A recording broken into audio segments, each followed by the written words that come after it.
Bienvenidos y bienvenidas a una tertulia literaria más aquí en Letras a Contraluz. Mi nombre es Ana Berta. El invitado que hoy nos acompaña es un estudiante de la licenciatura en Escritura Creativa y Literatura de la Universidad del Claustro de Sor Juana. Ha sido publicado en múltiples antologías dentro y fuera de México. Fue creador y coordinador del taller de escritura Siluetas Literarias, llevado a cabo durante el primer semestre de 2024. Disfruta escribir sobre los eventos cotidianos que ocurren en los entornos urbanos y se encuentra influenciado por el realismo mágico, el realismo y el modernismo en México. Él es Ricardo Eugenio Rosendo Ruiz. Muchas gracias por acompañarnos esta tarde, Ricardo, y por permitirnos conocer un poco más de aquello que te llevó a descubrir esta gran pasión que es la literatura. Por eso me gustaría que primero nos empezaras hablando acerca de ese descubrimiento que tienes en tu vida cuando se te presenta la oportunidad de leer tu primer libro. ¿Qué es esa sensación que viene a ti? Y de allí, ¿cómo es que decides que también no solo quieres leer otras historias, sino crear las propias? Creo que es algo bastante interesante, ya que, para ser honesto, no tuve un acercamiento tan, pues sí, no tuve la intención de iniciar a leer por mi cuenta. Hasta cierto punto creo que, pues sí, mi mamá, mi familia apoyaron, influenciaron, me ayudaron mucho para ello. Y he de decir que me obligaban a leer inclusive, pero pues poco a poco fui desarrollando un interés por la literatura. Como tal, también fui influenciado por muchas películas que vi en mi infancia, entre ellas destaco El Señor de los Anillos, y todos esos factores se fueron sumando para adquirir un interés en contar historias. Como tal, puedo decir que comencé a escribir mis primeros cuentos alrededor de mis 8 años. Luego tuve mi etapa en la que quise escribir cómics, también un poquito influenciado por lo que leía. Y finalmente, en esa transición de secundaria a preparatoria, empecé a leer algunas obras del realismo mágico, empecé a profundizar un poquito más en la literatura y finalmente fue, fue la opción que terminé eligiendo. ¿Tú crees que un escritor se hace o ya nace con ese talento? Y en caso de que sea lo primero, ¿qué autores te han construido, han sido tus maestros y por qué precisamente ellos? Realmente yo creo que hay muchos factores que influyen al momento de generar el estilo de un escritor. Sí, creo que hay personas que hasta cierto punto pueden nacer con un talento más afín a la literatura, pero también creo que son habilidades que se desarrollan. Am, Creo que, bueno, por ejemplo, decían que Sor Juana o Quevedo, pues eran unos genios para la literatura. Quevedo que podía hacer poemas y tiene miles de obras que le encuentran, bueno, miles de obras publicadas y le encuentran algunas cada año, pero realmente yo opino que es una suma del contexto histórico y de todas las experiencias que hemos vivido, lo que va desarrollando la voz que adquirimos, nuestro estilo. Ahora sí que somos individuos que viven en su momento, pertenecemos a la época en la que estamos y pues estamos influenciados por todos los productos culturales con los que interactuamos. Por mi parte puedo mencionar que uno de los libros que más me ha influenciado es Como agua para chocolate. Creo que lo leí en la secundaria y, para ser honesto, como que me permitió descubrir que hay mundos más allá de que en la misma realidad. Se pueden contar historias a través de lo simbólico, que puede interactuar la magia y la realidad, y creo que viniendo de México, es algo bastante cotidiano que me gusta mucho explorar. ¿Qué opinas de los micrófonos abiertos que se hacen actualmente y qué consideras que aporta esta nueva plataforma para dar a conocer el talento que vive día a día en cada una de las personas que se animan y toman el riesgo de pasar al escenario y dar a conocer sus textos poéticos o literarios? Yo creo que son un muy buen espacio para darnos a conocer. Finalmente, el mundo interesado en la literatura se termina reuniendo en círculos y pues son espacios bastante prácticos para dar a conocer nuevas voces tanto en la poesía como la narrativa.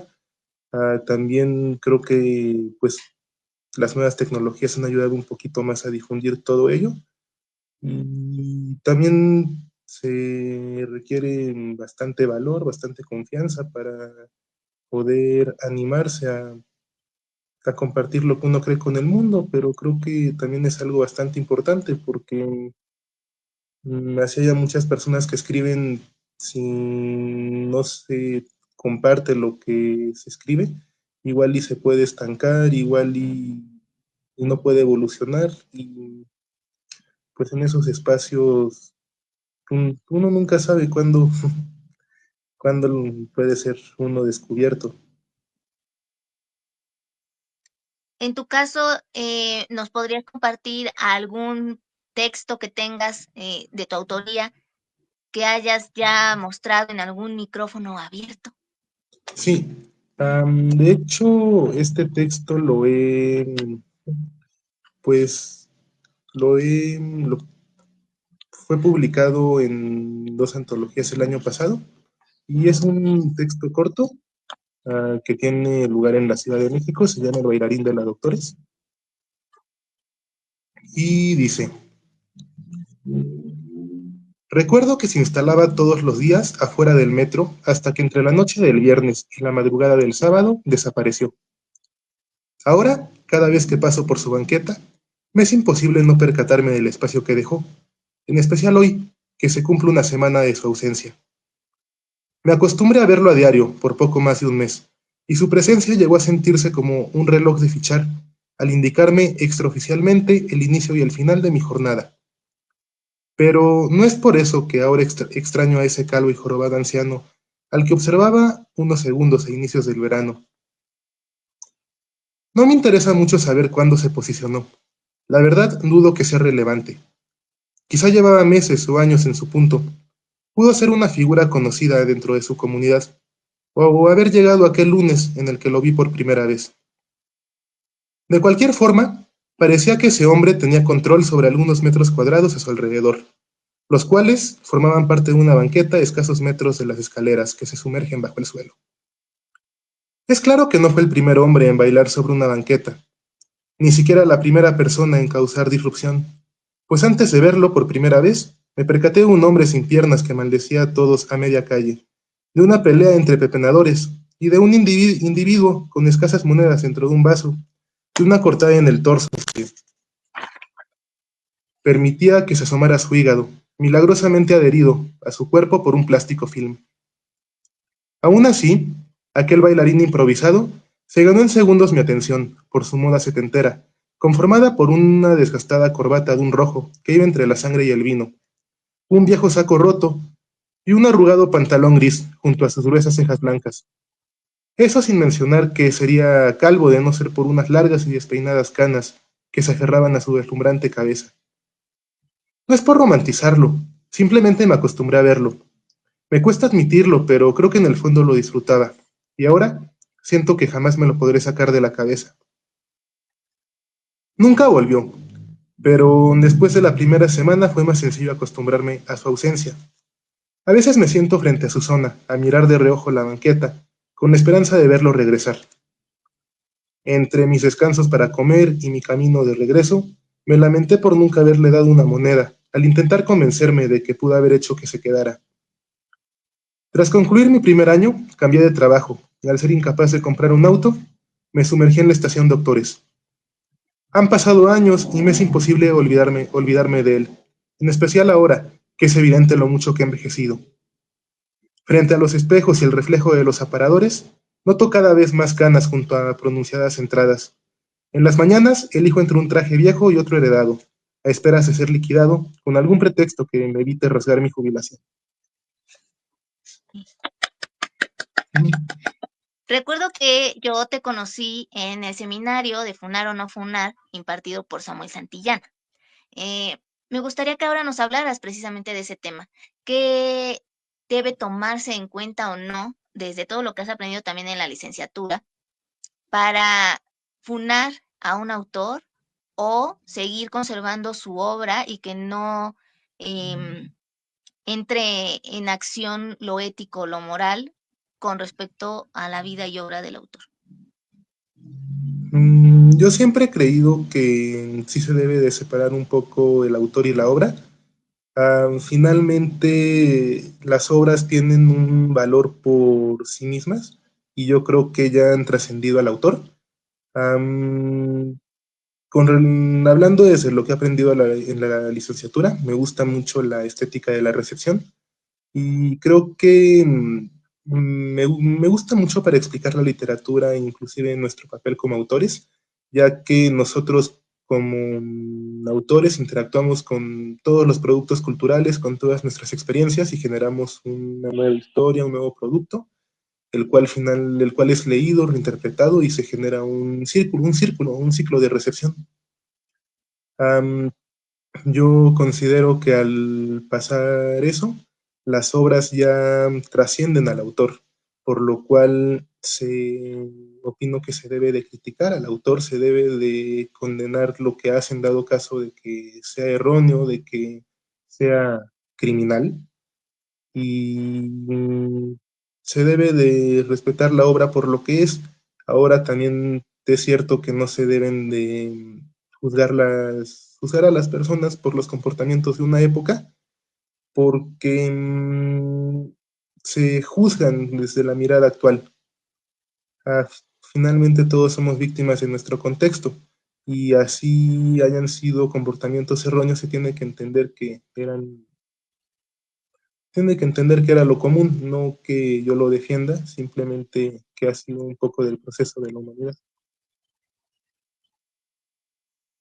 De entre los autores que podrían considerarse como posibles funados, ¿de quiénes rescatarías la obra? Mm, un caso bastante notorio es el caso de los hermanos Grimm, el cual se utilizó, bueno, a los cuales han sido acusados de plagio hasta cierto punto. Sin embargo, hay que reconocer que ellos fueron recopiladores de todas esas historias y no hubieran llegado hasta nuestros días de no ser por su trabajo. También muchas historias que se transmiten de manera oral tienden a modificarse y ellos hicieron una labor de recopilarlas, de elegir una versión y creo que se tiene que reconocer ese trabajo. Mm,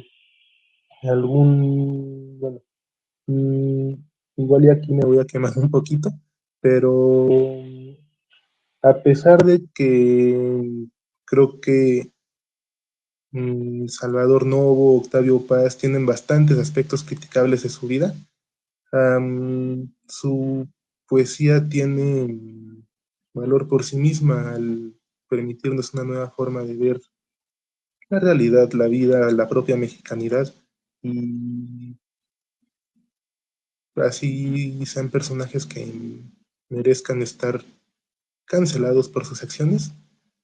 Yo creo que se debe de valorar su aportación a la cultura. Con todo lo que has aprendido hasta el momento, todo lo que has leído, ¿de qué manera podrías definir la literatura y la poesía?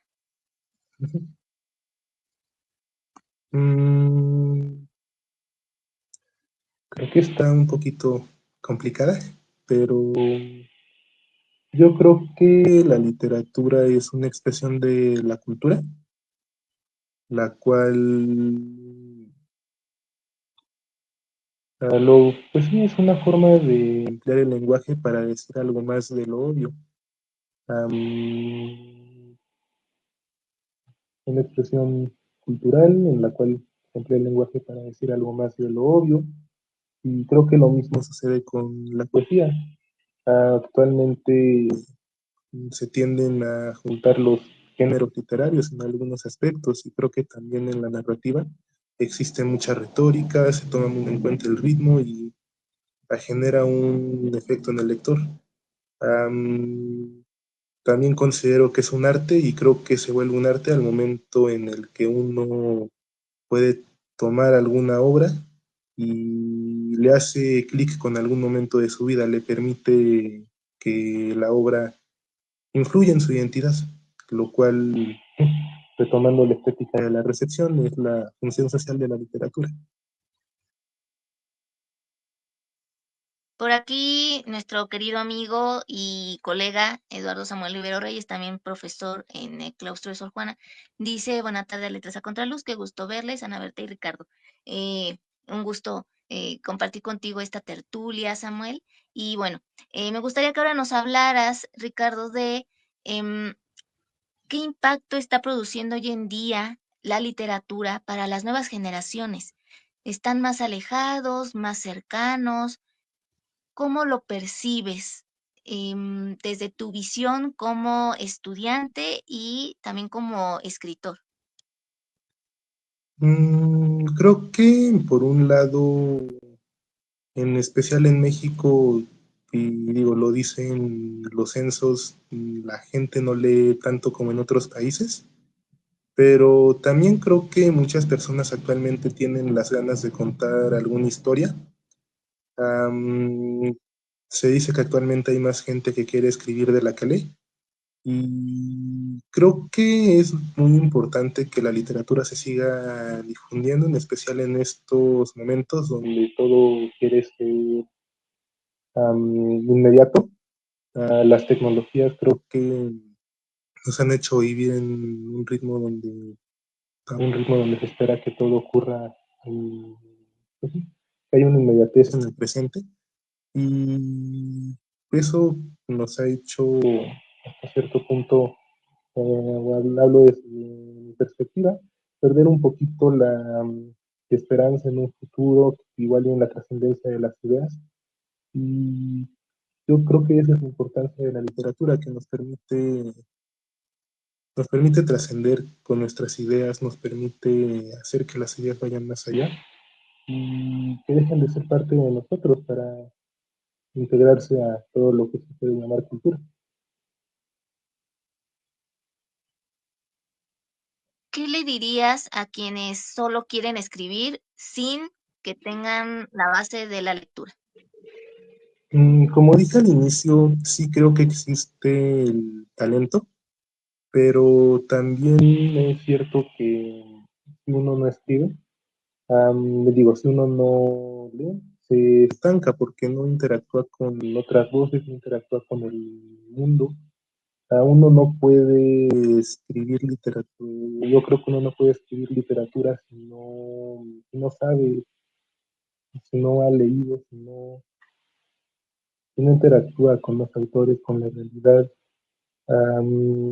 Finalmente todo es una habilidad que se tiene que ir puliendo con el tiempo. Siempre es bueno escuchar las voces incluso actuales. En ese caso, ¿a quiénes podrías nombrarnos que admiras de esta época actual y cuál es la razón de esa admiración? Mm, es, mm,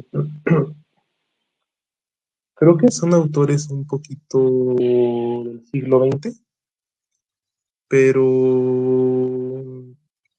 uno de los autores que más me ha influenciado y es de novela gráfica, creo que es Alan Moore. La verdad me gusta mucho la visión que tiene sobre la vida y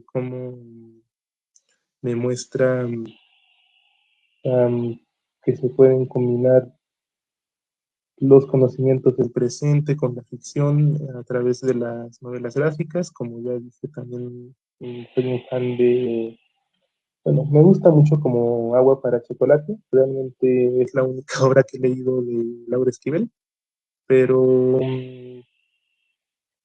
me ayudó a darme cuenta de cómo la realidad puede conectarse con la magia y hasta cierto punto, hablando de narraciones urbanas, también le, le tengo mucho cariño a José Emilio Pacheco, en especial su obra Las batallas en el desierto. Igual y no es la obra más compleja de la literatura en español, pero mm, sientes a los personajes humanos, son cosas que igual y le pueden pasar a muchas personas de jóvenes y nos permite pasar un buen rato y aprender alguna que otra cosa, la cual termina formando parte, bueno, creo que terminaron formando parte de mi visión del mundo. En tu semblanza nos hablabas de que habías sido creador y coordinador del taller Siluetas Literarias. Háblanos un poco acerca de él, de qué trató, qué abordaste y a qué autores vieron dentro de este taller que armaste. Fue un taller de escritura creativa el cual impartía a diferentes alumnos de mi universidad. Am, Primero hablamos un poquito sobre qué opinábamos que era la literatura y si habíamos escrito antes. Mm, Ese taller, bueno, fue tomado por alumnos de diversas carreras, no solo de escritura creativa. Y vimos un poquito todos los géneros literarios, trabajamos con disparadores, estuvimos trabajando un poquito la creatividad. También hablamos un poquito de la literatura como una fuerza transgresora. Y me acuerdo que en esa clase la intención fue hacer que los alumnos salieran un poquito de su zona de confort. Y puse como ejemplo a Choderlos de Laclos y al Marqués de Sade, que hasta cierto punto se le ha encontrado mucha crítica social en su obra, pero también hay que recordar que escribían, bueno, en el caso de Choderlos de Laclos escribió Las amistades peligrosas, a un poquito de temas que eran considerados tabús. De hecho, justo esa sesión lo ocupamos para hablar de cómo la literatura podía tratar lo tabú. Y en el caso del Marqués de Sade, que, repito, aunque se le ha encontrado críticas en su obra, también se cree que gran parte de, así tengo una filosofía de, es una forma de ver de realidad, una forma de ver la realidad, gran parte de su obra fue escrita con intención de incomodar a la sociedad. Pasando a nuevamente la lectura, ¿tienes otro texto de tu autoría que nos puedas compartir? Lo tendría que buscar. De hecho, serían textos que no, bueno, sí he leído en micrófonos abiertos, pero no, no ha sido publicado. Es un pequeño poema. Ok. Um, lo Antes de encuentro. que pases al poema, háblanos, por favor, más bien compártenos qué es lo que más te gusta de la narrativa, por qué es ese modo desde el cual tú encuentras que la palabra se ajusta a lo que tú quieres expresarnos. Creo que voy a hablar un poquito de la poesía. Yo siempre he creído que la poesía va un poquito más de un sentimiento, el cual se tiene que transmitir.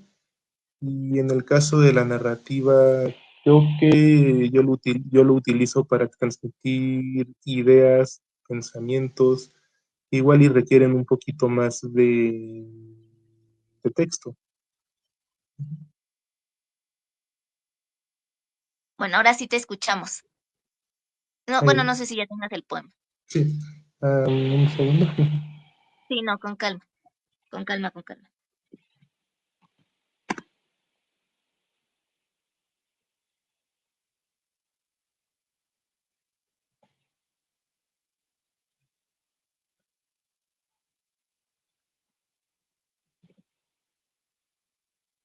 Aquí lo tengo. Perfecto. El poema se llama am, Epidemias vampíricas. Y dice, qué difícil es el dolor de ver los ojos de un vampiro, cuya mordida en boca perdió tiempo atrás su fuerza y se transforma en el reflejo del suspiro de una imagen, cual retrato, palidez en una vida que se agota, que penetra y que contagia, por los ojos, por la boca, un rigor mortis en las manos que se aferran a la piel. De su gran martirio interno impregna un muy sutil veneno, imperceptible y muy discreto, como amargo y agrio aroma que se plasma hasta los dedos, entre amargos y agridulces, y por mera y falsa suerte se repite que es eterno, y se convence que lo de los rostros cuando cree que no envejecen, pues los ve en lo cotidiano de su vida laboral. De repente se sorprende y su saliva no contagia, sus instintos no depredan y se pierden en el olvido, no sin antes ver en otro su reflejo, transformado, transformarlo nuevamente en un vampiro que envejece. Y aquí pues también presente toda esa tradición literaria donde está presente la figura del vampiro. Eh, ¿Por qué te llama la atención retomarlo y desde la poesía? Realmente ese poema se me ocurrió cuando iba viajando en el metro. Y yo creo que un vampiro es todo aquel que succiona algo de alguien más. Hasta cierto punto, mm, creo que hay mucha gente que se queda atrapada en un momento y se terminan convirtiendo en vampiros que envejecen, que a diferencia de estos seres mitológicos, bueno, de estos seres pues, sí, mitológicos, parte de un folclore, am, dan su alma, pero sin ganar inmortalidad, solo en un placer repentino. Por otra parte, pues ustedes siempre los están preparando precisamente para que su escritura se fortalezca y encuentre su propia voz, su propio estilo. En tu caso, ¿cuál crees que ha sido el ejercicio vital para tu escritura que te lleve a encontrarte a ti y plasmar en verdad lo que quieres expresar, lo que quieres hacer sentir a los que te lean? Creo que, bueno, las ideas de los textos a mí me pueden surgir en cualquier lugar. Trato de guardarlas cuando suceden. Me pueden ocurrir en el metro, en la calle. El texto del bailarín de la Doctores está hasta cierto punto inspirado en un individuo que alguna vez lo vi bailando por la calle.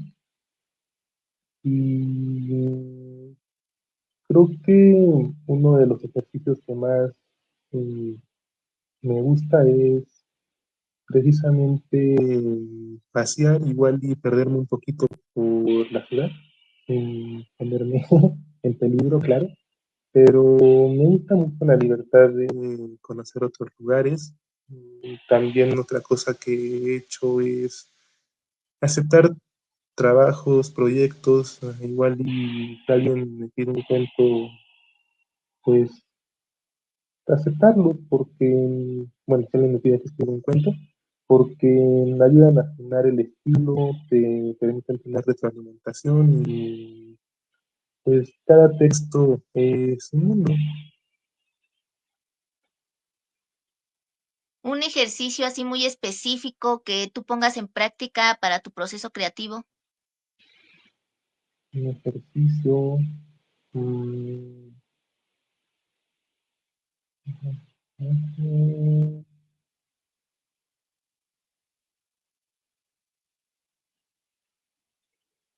o alguna tarea que les hayan dejado en alguno de los de las clases que les imparten, donde les dijeron a lo mejor contemplen sin hacer juicios ni nada y de allí escriban como si fuera escritura automática o básense en algún sueño, Ujú. algo por el estilo. Mm, pues este es un ejercicio que yo he implementado en mi vida y de hecho fue una de las primeras tareas que dejé en el taller de escritura, que es salir a pasear, prestarle atención al mundo. Uno nunca sabe lo que está viviendo la otra persona, todo lo que pueda acontecer. En especial en la Ciudad de México, que somos tantas personas, creo que es una tierra fértil para cultivar cualquier historia. Y algo bastante peculiar fue que a gran parte de las historias que trajeron pues, sí, mis alumnos a partir de aquella, de aquella tarea ocurrieron en el metro.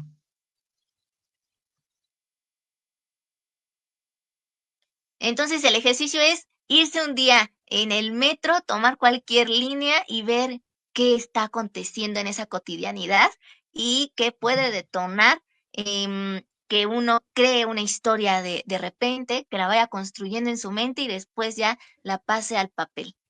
Sí, realmente, digo, más allá del metro, creo que cualquier espacio de la ciudad, del transporte, la calle, Chapultepec, pueden ser un muy buen lugar para generar una historia. Y me gusta mucho a mí la figura del Daniel, que finalmente es una persona que se la pasa caminando por todos lados. Y pues creo que el metro es un espacio que tiene bastante importancia para nosotros que habitamos la Ciudad de México, simplemente por, más allá de por todo lo que ocurre, por la conectividad que genera. Sí, sí, sí. Ahora, en tu semblanza también nos mencionabas que te has sentido influenciado por el realismo mágico, el realismo y el modernismo en México. A veces a las personas que a lo mejor no están tan involucradas o inmiscuidas en la literatura, pues le cuesta trabajo distinguir, ¿no? ¿Qué diferencia uno, qué diferencia al otro? Para hacerlo así en palabras muy sencillas, muy simples y que cualquier persona que lo escuche pueda decir, ah, ya me cayó el 20 de cómo va la cosa. En ese caso, ¿qué características principales tendría el realismo mágico para diferenciarlo de otras corrientes literarias? Pues creo que el realismo mágico va de digo, cabe mencionar que es un término que se genera en Europa para describir a la literatura, pero que gran parte de la literatura latinoamericana, bueno, hubo una oleada de literatura latinoamericana que se pudo explicar bajo ese término y creo que um, es algo que ocurre a partir del realismo, de un ambiente cotidiano, de personajes hasta cierto punto comunes y corrientes que no se diferencian de nosotros y que en esos espacios se empieza a interactuar con la fantasía, se difuminan las barreras entre la realidad y la ficción y permiten expresar algún mensaje a través de eso. Me gustaría que ahora, ya para ir casi concluyendo, Ricardo, nos pudieras hablar un poco de cómo las tecnologías actuales em, han servido o no para la creación de nuevas obras. Lo pregunto porque ha habido muchas críticas en torno a la inteligencia artificial y cómo ya pareciera que no se necesita de una mente creadora presente como tal en el cuerpo humano, porque ya la inteligencia artificial puede tomar de acá, de allá y crear algo también bello.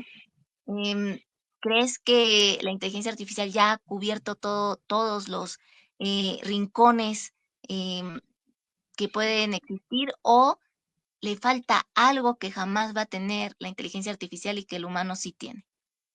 Creo que lo que es la inteligencia artificial en muchos aspectos es am, guiarse por lo que ya existe y a través de eso es capaz de generar historias, pero creo que una historia escrita por la inteligencia artificial, más allá de igual algún experimento, carece de valor artístico, por el mismo hecho de que no interactúa constantemente con la cultura, con el entorno, con el mundo que nos tocó vivir y no puede generar un mensaje a partir de ello.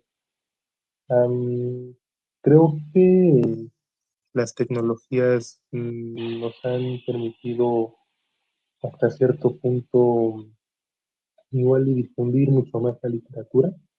Sin embargo, por mi parte, aún me cuesta mucho trabajo acomodarme a leer en la compu o en el teléfono. Ah, yo sí prefiero bastante el libro impreso.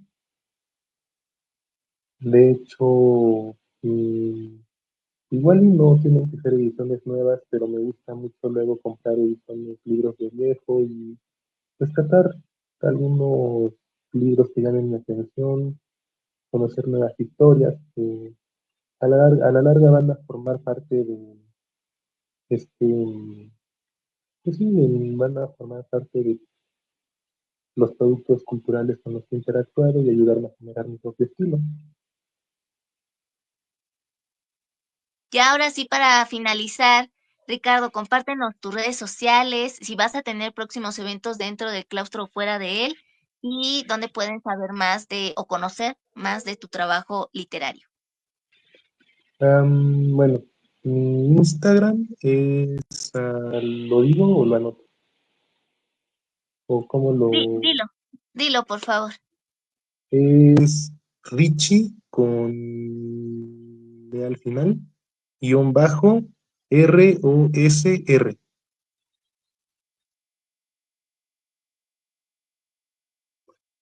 Sí, Am, y actualmente, bueno, creo que el próximo jueves voy a asistir a un conversatorio que va a ser sobre pretextos literarios y su noveno aniversario. Ahí también tuve un texto publicado.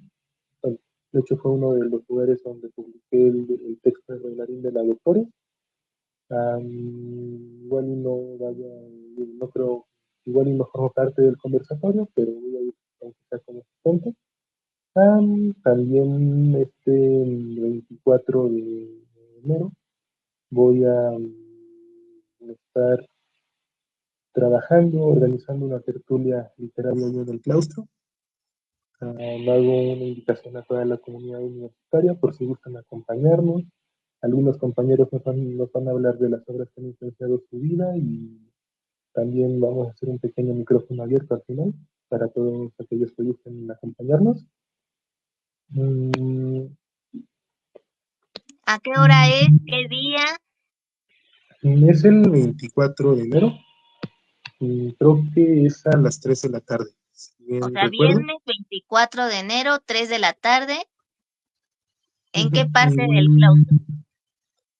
Am, Creo que va a ser en la terraza de la cafetería, pero todos esos detalles me voy a ir enterando a partir de la próxima semana. Igual hay una cuenta en Instagram que se llama tertulias-claustro y pues todos están invitados a seguirla. Ahí voy a estar compartiendo información del evento y de los futuros eventos que vayan a ocurrir. Exacto. Sí, sí, sí, les recomendamos mucho Tertulias Claustro, que también está organizado no solo por Ricardo, sino por la profesora Claudia Cabeza de Vaca Villavicencio, Samuel Santillana, y bueno, una experiencia muy grata que no se pueden perder, donde también hacen, recuerdo, una rifa. Entonces ahí también se llevan algo especial como regalo, ¿cierto? Correcto. Durante las últimas dos sesiones hemos usado bastantes libros. Ahorita no estoy seguro de cuántos libros se vayan a rifar, pero siempre se hace un esfuerzo por difundir la literatura. En la última sesión se rifaron algunos libros que nos dio la universidad y otros que han sido mencionados por los ponentes anteriores. Sí. Entonces, es un ejercicio bastante bonito. Quedan todos invitados. Pues muchísimas gracias, Ricardo, por habernos acompañado hoy aquí en Letras a Contraluz. Ha sido un placer escucharte. Eres un chico muy talentoso, sigue echándole muchas ganas en este esfuerzo por promocionar y por llevar esa pasión hacia otros corazones para la literatura, claro, por supuesto.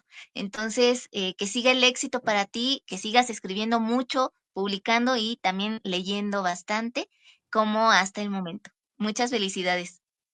No, muchísimas gracias y gracias por el espacio. No, gracias a ti. Y gracias a quienes vieron este video en vivo, a quienes lo ven en diferido por su atención, por su tiempo. Que tengan un extraordinario fin de semana y nos vemos a las 6 de la tarde con nuestro otro invitado, Fernando Paredes, pero esa es tertulia artística. Que tengan una linda tarde, un abrazo. Hasta luego. Gracias.